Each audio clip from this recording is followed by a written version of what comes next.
కూటమి ప్రభుత్వంలో మహిళల పరిస్థితి ఎంత దారుణంగా ఉందంటే అన్యాయం జరిగింది ఆదుకోండని పోలీసులను ప్రభుత్వాన్ని ఆశ్రయిస్తే సినిమా తరహాలో వేధింపులు ఎదురవుతున్నాయి. ముఖ్యంగా దళిత మహిళల విషయంలో ఈ తరహా ఘటనలు జరుగుతూ ఉండటం మరింత దారుణం. నెల్లూరు జిల్లా కావలిలో ఓ గిరిజన ఎస్టీ మహిళను టీడీపీ నేత అతని కుటుంబం వివస్త్రను చేసి దాడి చేసిన ఘటనలో నేటికి బాధితురాలకి న్యాయం జరగకపోగా విచారణకు వచ్చిన పోలీసులు నువ్వు గిరిజన మహిళవేనని సాక్ష్యం ఏంటంటూ ప్రశ్నించారు. అసలే పరువు పోయి దిక్కుతోచిన స్థితిలో కుంగిపోయిన ఆమెకు పోలీసుల సూటిపోటి మాటలు న్యాయం జరుగుతుందన్న ఆశను కూడా చంపేశాయి. రాష్ట్రంలో పోలీసింగ్ వ్యవస్థ కూటమి ఆదేశాలను మాత్రమే అమలు చేస్తుంది అనడానికి కావలి ఘటనే నిదర్శనంగా నిలుస్తోంది. ఓ దళిత మహిళను రోడ్డుపై వివస్త్రను చేసి చితకబాదిన టీడీపీ సైకోలపై నేటికి చట్టాలు అమలు కావడం లేదు. ఫ్రెండ్లీ పోలీసింగ్ అని చెప్పే ప్రభుత్వం ఆ ఫ్రెండ్లీనెస్ కేవలం తమ పార్టీ నాయకులకు మాత్రమే వర్తిస్తుందనే సంకేతాలు ఇస్తోంది. కచేరిమిట్ట ప్రాంతంలో జూన్ 19న రాత్రి కుమారుడి ప్రేమ వ్యవహారానికి సంబంధించి ఒక గిరిజన మహిళపై స్థానిక తెలుగుదేశం పార్టీ మాజీ కౌన్సిలర్ అతని కుటుంబ సభ్యులు దాడి చేశారు. బాధితురాలిని వివస్త్రను చేసి జుట్టు పట్టుకుని కాళ్లతో చేతులతో అమానుషంగా కొట్టారు. ఈ మేరకు బాధితురాలు ఫిర్యాదు చేస్తే ఈ కేసును తొక్కిపెట్టిన పోలీసులు వారం తరువాత కేసు నమోదు చేశారు. అది కూడా ఆమె ఇంట్లోకి అక్రమంగా ప్రవేశించి శారీరకంగా గాయపరిచి పరువుకు భంగం కలిగించారని ఎస్సీ ఎస్టీ అట్రాసిటీ కేసు నమోదు చేసి చేతులు దులుపుకున్నారు. అయితే ఈ SC ST atrocity case DSP పరిధిలో ఉంటుంది.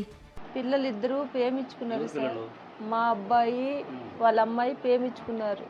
ప్రేమించుకుంటే అది మొన్న ఒకసారి తెలిసింది, ఇంట్లో వాళ్ళకి తెలిసింది, నాకు తెలిసింది. నేను చెప్పాను, అమ్మ మాకు గొడవలు ఏమొద్దమ్మా, పెద్దోళ్ళని పిలుచుకొని మాట్లాడుకుంటాను అని చెప్పి 4 రోజులు గమ్ముకున్నాను సార్.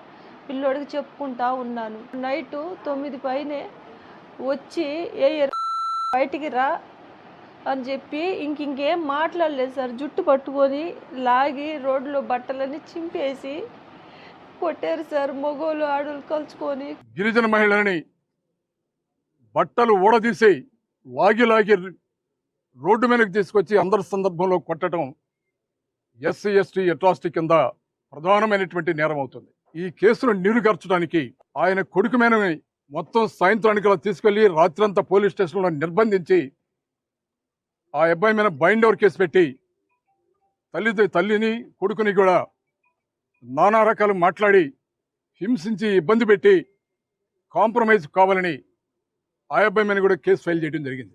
ఎలాంటి పరిస్థితుల్లో ఈ కేసును వదిలిపెట్టే ప్రసక్తే లేదు. నిందితులు టీడీపీ నేతలు కావడంతో కేసు నమోదు చేయడంలో ఆలస్యం చేయడమే కాకుండా అట్రాసిటీ కేసును విచారణ చేపట్టాల్సిన డీఎస్పీ సరైన సమయంలో రెస్పాండ్ కాలేదు. అంతేకాకుండా దాడి జరిగిన వెంటనే బాధిత కుటుంబంపైనే కేసు పెట్టాలంటూ పోలీసులపై ఒత్తిడి తెచ్చారనే ఆరోపణలు వినిపిస్తున్నాయి. బాధిత మహిళకు న్యాయం జరగడం లేదని మీడియా కథనాలు, వైఎస్ఆర్సీపీ నాయకులు, దళిత సంఘాలు ప్రశ్నిస్తుంటే తప్పక 2 రోజుల ముందు డీఎస్పీ స్వయంగా విచారణకు హాజరయ్యారు. చిన్నపాటి కేసుల్లోనే గంటల వ్యవధిలో అరెస్టులు చేసే పోలీసులు ఓ గిరిజన దళిత మహిళపై జరిగిన దాడి కేసులో ఇప్పటి వరకు ఒకరిని కూడా అరెస్టు చేయలేదు. పైగా దాడిలో ప్రధాన పాత్రధారి సూత్రధారి అయిన టీడీపీ నేత ఇబ్రహీంను A6గా ఎఫ్ఐఆర్లో పొందుపరచడం వెనుక అనేక అనుమానాలు వ్యక్తమవుతున్నాయి. నేను 26 నుంచి ఊళ్ళో లేను. నేను వచ్చిందే మొన్న. కాబట్టి నిన్న రాగానే నేను దర్యాప్తు కోసం ప్రయత్నం చేసాను. వాళ్ళు ఎవరు అందుబాటులో లేరు. ఇవాళ ఉన్నారు అందుబాటులో. ఇవాళ అందుబాటులోకి వచ్చి విట్నెస్ అందరూ ఎగ్జామ్ చేయాలి. ఇప్పుడు మనం గబాల్ని వెళ్ళి ముద్దాయి నష్టం ఉండదు కదా, అంత విట్నెస్ అందరూ ఎగ్జామ్ చేసుకునేది చేయాల్సింది.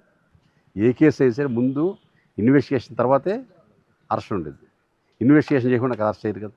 ఒక పక్క ఒక మహిళకి, ఎస్టీ మహిళకి అన్యాయం జరిగిందని చెప్పి పదే ప్రస్తావిస్తున్నా ఏమాత్రం పట్టించుకోకుండా దాన్ని ఏదో ఒక విధంగా నీరుగార్చాలి, నిందితులనే పాపం రక్షించాలి, బాధితులను నిందితులుగా చేర్చాలి, వాళ్ళని ఏదో ఒక విధంగా బెదిరించి బ్లాక్మెయిల్ చేసి ఈ కేసు ముందుకు వెళ్లకుండా చూడాలనేటువంటి ఒక దుర్మార్గమైనటువంటి ఆలోచనతో దొంగ సర్టిఫికేట్లు పుట్టి చంద్రబాబు నాయుడు గారు నెల్లూరు వచ్చినప్పుడు ఒక మాట చెప్పాడు. చంద్రబాబు నాయుడు ఈ మధ్య ఎక్కడికి వెళ్ళినా ఒకటే మాట చెప్తున్నాడు, కానీ ఆచరించడం లేదు.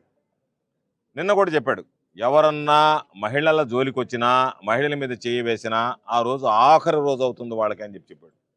చంద్రబాబు చెబుతూనే ఉన్నాడు తప్ప ఈరోజు ఈ కేసు జరిగి ఇన్ని రోజులైనా కనీసం అరెస్టులు లేవు, దాని గురించి పట్టించుకునేటువంటి నాదుడే లేదు. అయితే తాజాగా ఈ కేసును నీరుగార్చే ప్రయత్నం జరుగుతున్నట్లు తెలుస్తోంది.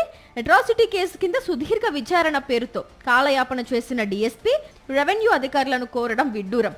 బాధితురాలు ఆమె వద్ద ఉన్న తన తల్లిదండ్రులు, సోదరునికి సంబంధించిన కుల ధృవీకరణ పత్రాలు చూపించినా పోలీసులు అవేమీ పట్టించుకోలేదు.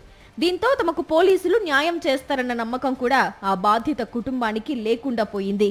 మరిన్ని అప్డేట్స్ కోసం ఛానల్ ను సబ్స్క్రైబ్ చేయండి. నోటిఫికేషన్స్ కోసం బెల్ ఐకాన్ పై క్లిక్ చేయండి.